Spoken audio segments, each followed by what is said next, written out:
अभी हम लोग पढ़ेंगे मॉडर्न का इंपॉर्टेंट क्वेश्चन, क्योंकि मॉडर्न से भी क्या होता है, पॉलिटेक्निक और पैरामेडिकल में क्वेश्चन पूछता है। तो देखिए पहला क्वेश्चन देखिए, विच of the following is not a type of radio active decay, मतलब इसमें से कौन सा रेडियो एक्टिव डिके नहीं है।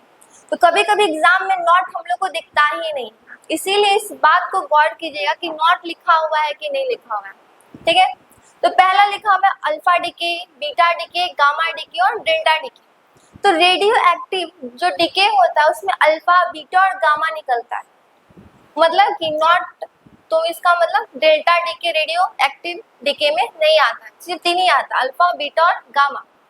तो जब अल्फा डिके होगा तो लिख लीजिए कि जब अल्फा डिके होता है, अल्फा को हम ऐसे डिनोट करते हैं, जब अल्फा डिके होता है तो कोई भी एलिमेंट से, जैसे मान लीजिए कोई एलिमेंट है, ये हम बना रहे हैं पेरेंट न्यूक्लियाई, कोई एलिमेंट है जिसका एटॉमिक मास और एटॉमिक नंबर, ये एटॉमिक मास है और ये एटॉमिक नंबर है, तो अल्फा जब निकलता है किसी भी एलिमेंट से तो क्या होता है कि उसके, ये डाउटर न्यूक्लियाई, ठीक है, तो उसके मास, ये एटॉमिक मास है, एटॉमिक मास में से -4 होता है और एटॉमिक नंबर से -2 होता है।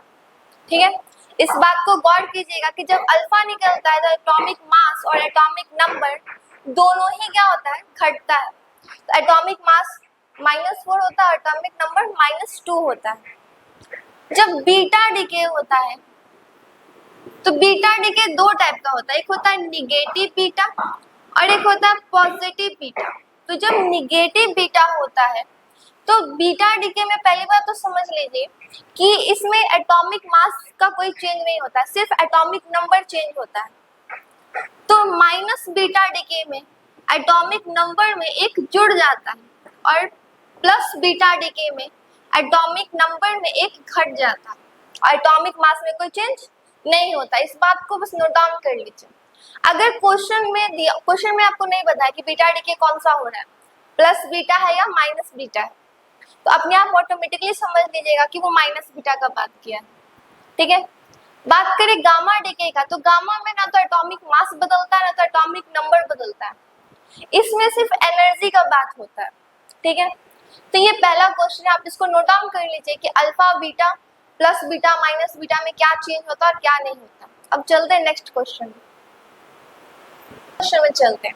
इसमें बोला है कि which of the following is a unit to measure the activity of radioactive substance।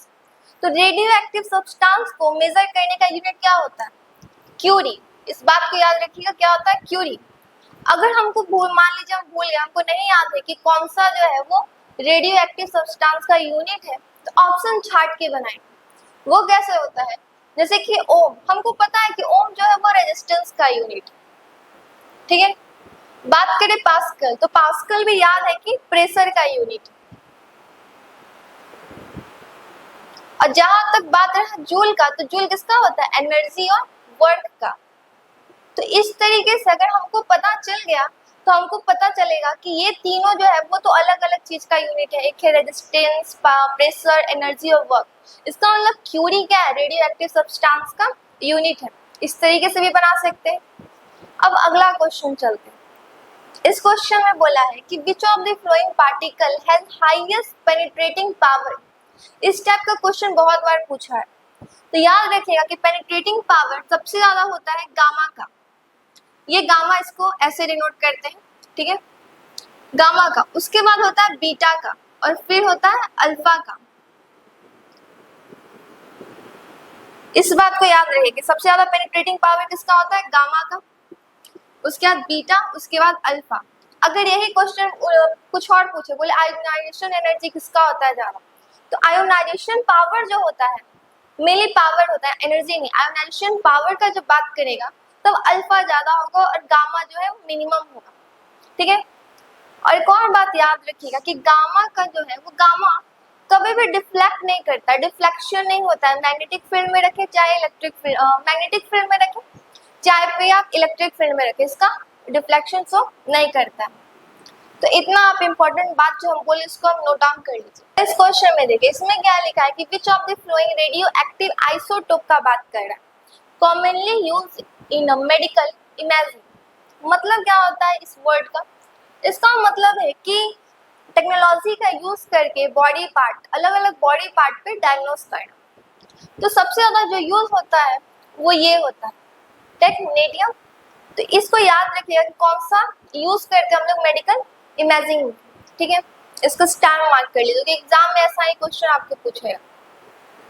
अगर हम नेक्स्ट क्वेश्चन में आए तो इसमें लिखा है कि which of the following use to detect and measure radioactivity. मतलब कौन सा चीज को यूज करके हम लोग मेजर करते हैं? तो जिगर मूलर इस चीज का यूज करते हैं, इसको लिख लीजिए जिगर मूलर काउंटर।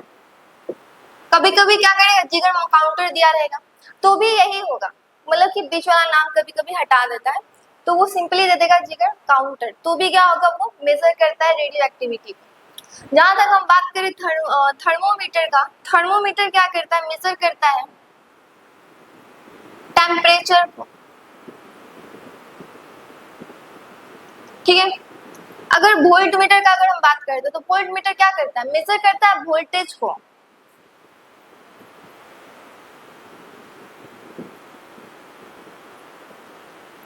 और अगर हम बैरोमीटर का बात करें तो बैरोमीटर जो होता है एटमॉस्फेरिक प्रेशर को मेजर करता है,